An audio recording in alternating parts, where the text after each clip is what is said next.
사도행전 21장 15절에서 26절 예루살렘에 올라가는 바울. 이 여러 날 후에 여장을 꾸려 예루살렘으로 올라갈새 가이사라의 몇 제자가 함께 가며 한 오랜 제자 구브로 사람 나손을 데리고 가니 이는 우리가 그의 집에 머물려 함이라. 예루살렘에 이르니 형제들이 우리를 기꺼이 영접하거늘 그 이튿날 바울이 우리와 함께 야고보에게로 들어가니 장로들도 다 있더라. 바울이 문안하고 하나님이 자기의 사역으로 말미암아 이방 가운데서 하신 일을 낱낱이 말하니 그들이 듣고 하나님께 영광을 돌리고 바울더러 이르되 형제여 그대도 보는 바에 유대인 중에 믿는 자 수만 명이 있으니 다 율법의 열성을 가진 자라. 내가 이방에 있는 모든 유대인을 가르치되 모세를 배반하고 아들들에게 할례를 행하지 말고 또 관습을 지키지 말라 한다 함을 그들이 들었도다. 그러면 어찌할꼬? 그들이 필연 그대가 온 것을 들으리니 우리가 말하는 이대로 하라. 서원한 네 사람이 우리에게 있으니 그들을 데리고 함께 결례를 행하고 그들을 위하여 비용을 내어 머리를 깎게 하라. 그러면 모든 사람이 그대에 대하여 들은 것이 사실이 아니고 그대도 율법을 지켜 행하는 줄로 알 것이라. 주를 믿는 이방인에게는 우리가 우상의 제물과 피와 목매어 죽인 것과 음행을 피할 것을 결의하고 편지하였느니라 하니 바울이 이 사람들을 데리고 이튿날 그들과 함께 결례를 행하고 성전에 들어가서 각 사람을 위하여 제사 드릴 때까지의 결례 기간이 만기된 것을 신고하니라. 아멘. 오늘 말씀의 주제 예루살렘에 올라가는 바울, 그리고 예루살렘에서 선교 보고하는 바울입니다. 15절 16절 예루살렘에 올라가는 바울. 우리는 빌립 집사의 집에서 여러 날을 보낸 후에 행장을 꾸려서 예루살렘으로 올라가는데 가이사랴에 있던 제자 몇 사람이 동행하며 오래된 제자 구브로 사람 나손의 집으로 우리를 데리고 갔습니다. 이는 우리가 나손의 집에 머물러야 하기 때문입니다. 바울의 선교 여정을 보면 선교지를 옮겨갈 때마다 위기에 위기를 거듭 직면하였습니다. 한 도시에서 매를 맞고 쫓겨나면 다음 도시에서 돌로 맞고 심지어 다른 도시에서는 감옥에 갇히게 됩니다. 예언자 아가보는 바울에게 예루살렘에 올라가면 쇠사슬과 감옥이 기다리고 있다고 경고하였고 바울과 함께하는 자들도 올라가지 말라고 울면서 간청하였지만 바울은 예루살렘에 올라가는 것을 굽히지 않았습니다. 그러자 모든 사람들이 주님 뜻대로 이루어지기를 빕니다고 기도하며 더 이상 만류하지 않았습니다.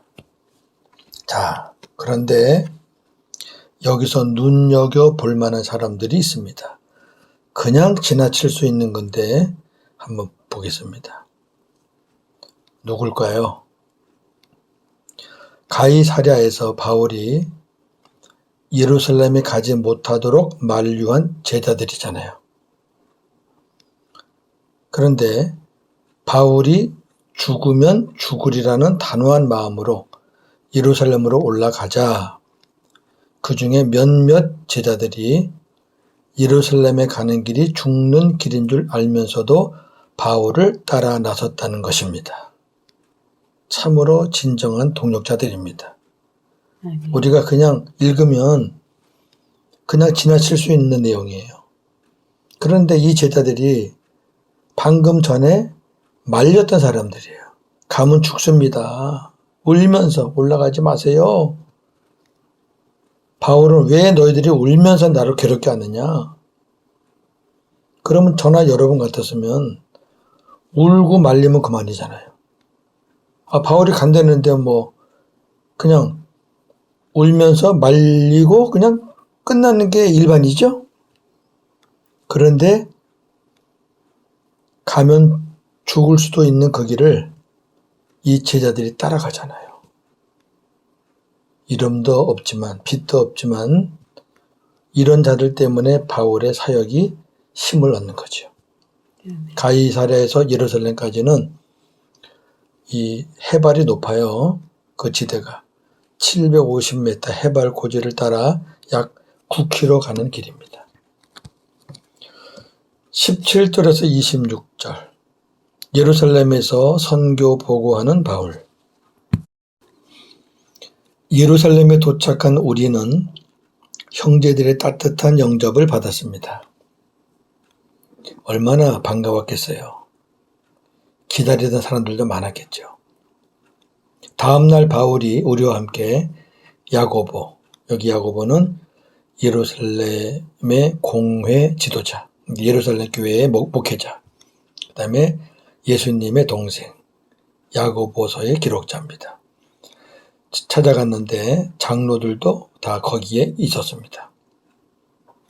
바울이 그들에게 인사한 후에 자신의 선교 사역을 통해 하나님께서 이방 가운데서 하신 일을 낱낱이 보고하니 그들이 듣고 하나님께 영광을 돌렸습니다.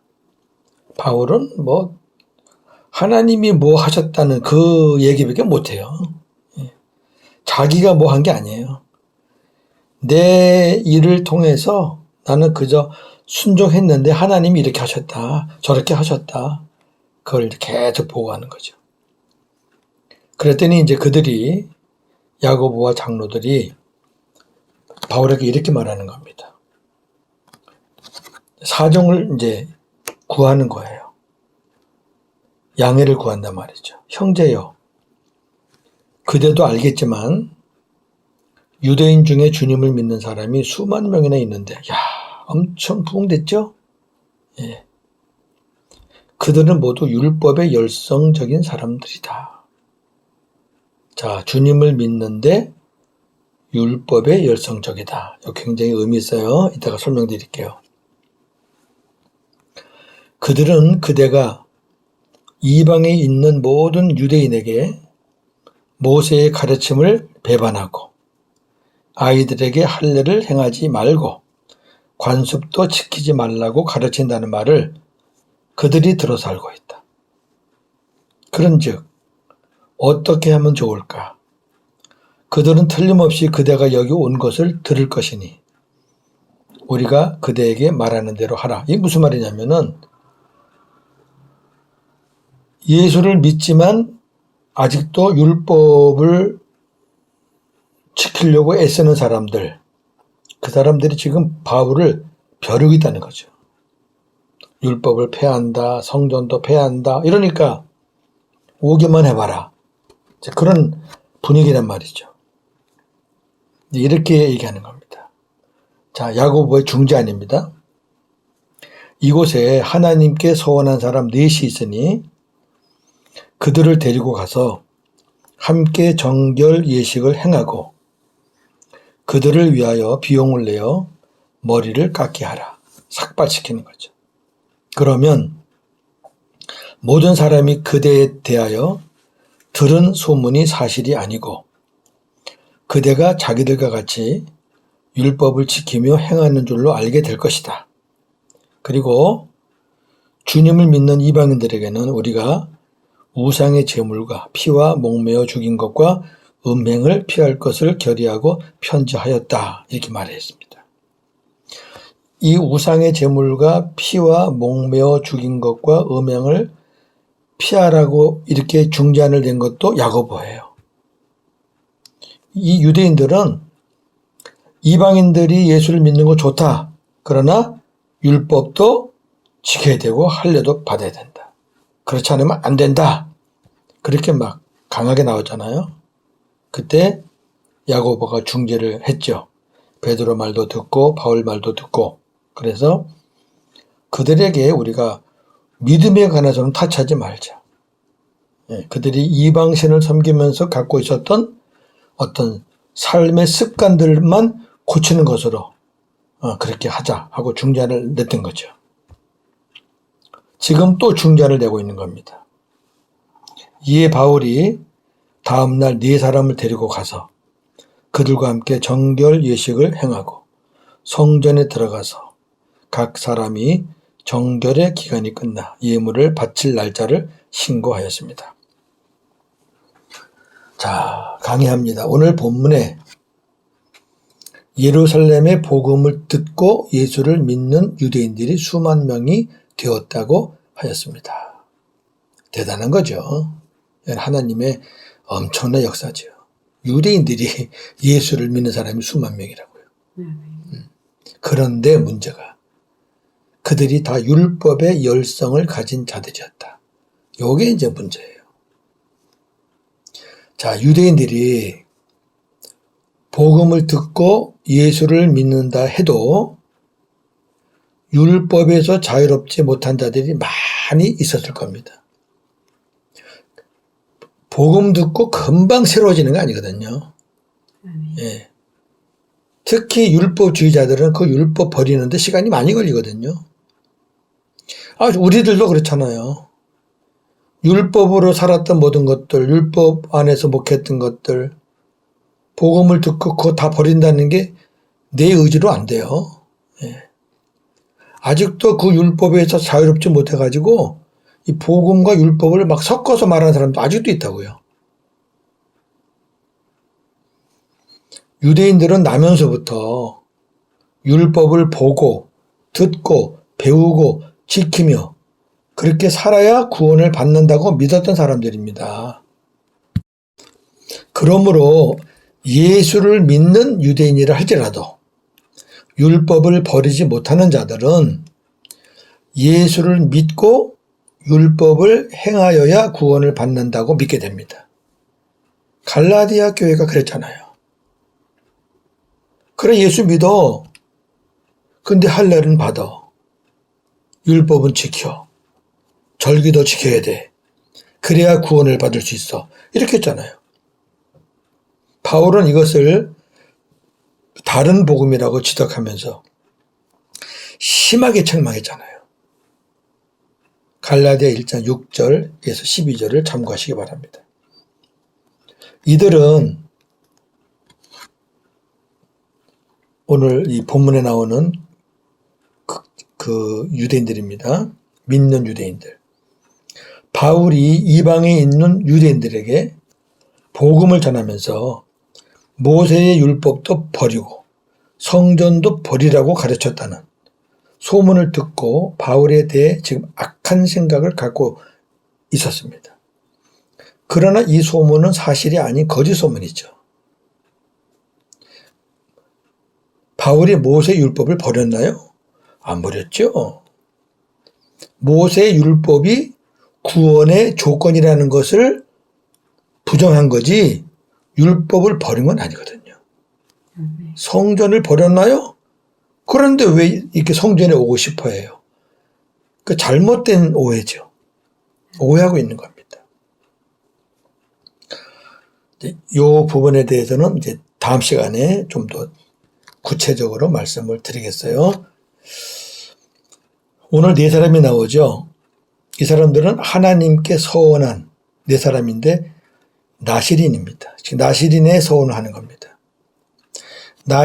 나시린이란 하나님께 바쳐진 자, 그리고 하나님께서 거룩하게 구별하신 자란 의미입니다. 사사기 13장 5절 7절을 참고하시기 바랍니다. 복음으로 말하면 성도입니다. 성도.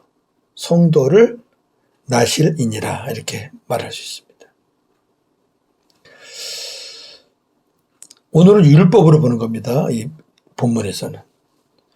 율법으로 서원한 나시린은 30일 동안 독한 음료나 술을 먹지 말고 부정한 것을 가까이 하지 말고 머리카락을 잘라서는 안 됩니다.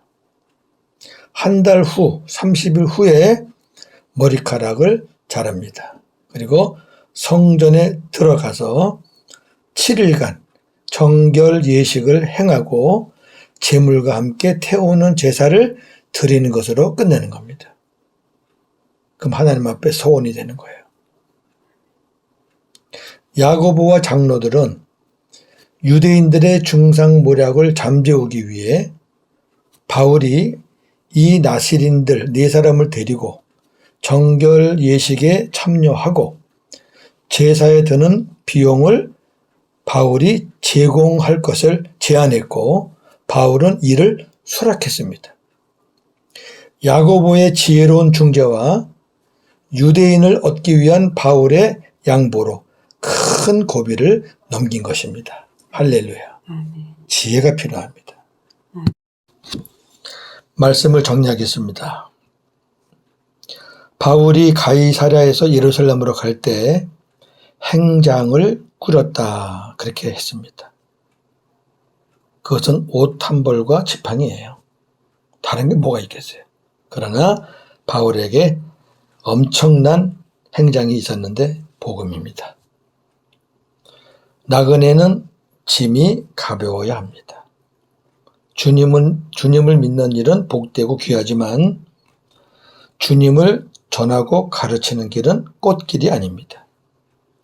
남들이 가기 싫어하는 좁은 길입니다.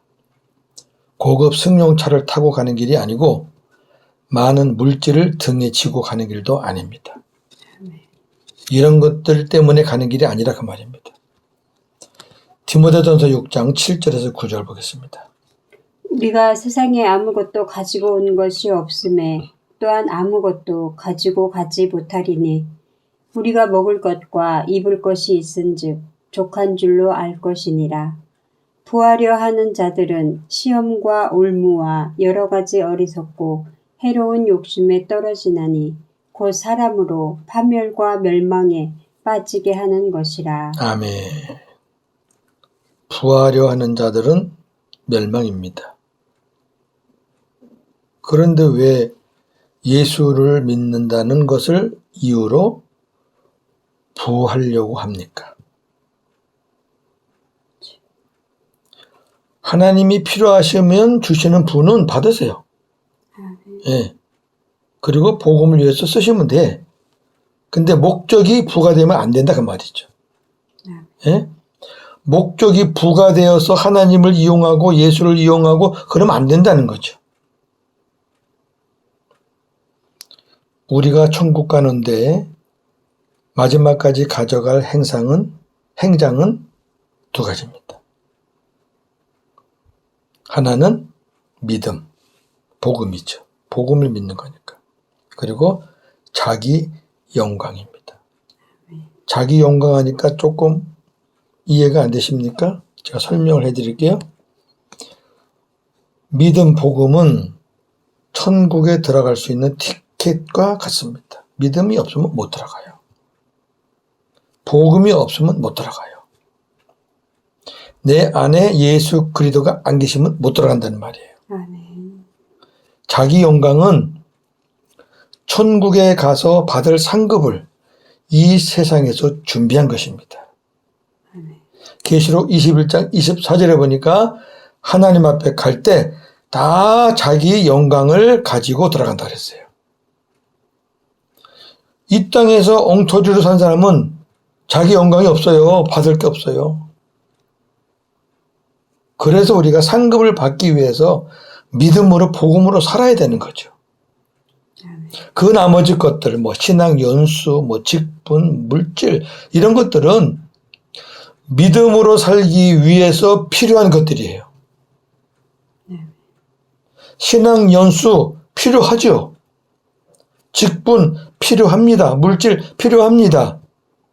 복음을 위해서 주님을 위해서 활용하는 것 너무 귀하죠.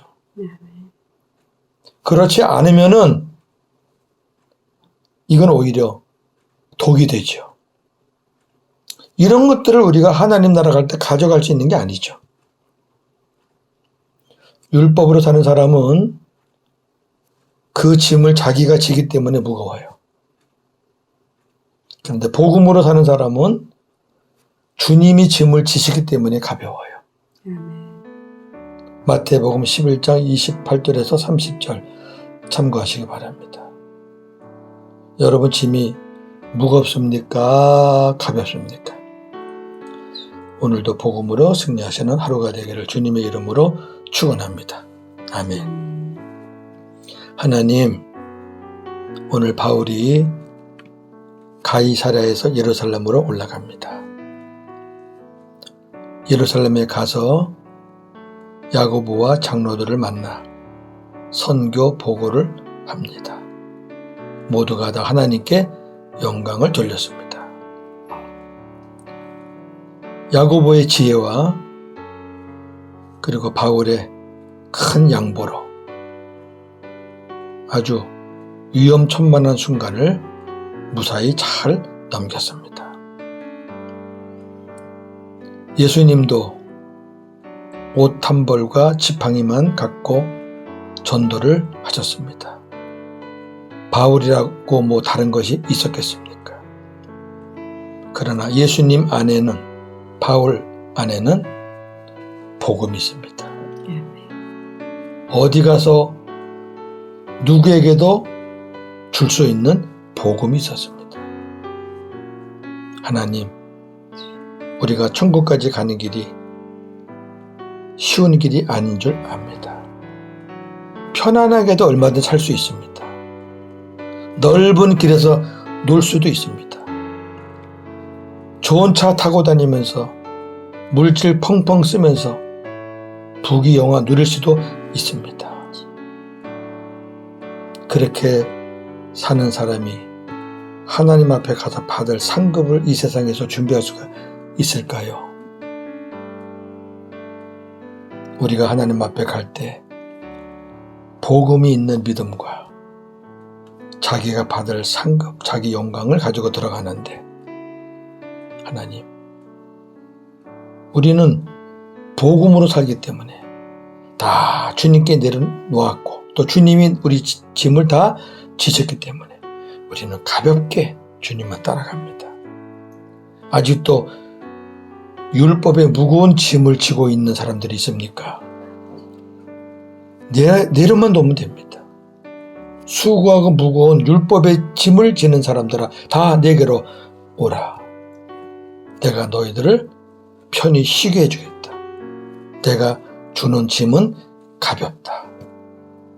오늘도 복음으로 승리하는 하루가 되게 하여 주시옵소서. 예수님의 이름으로 기도하옵나이다. 아멘.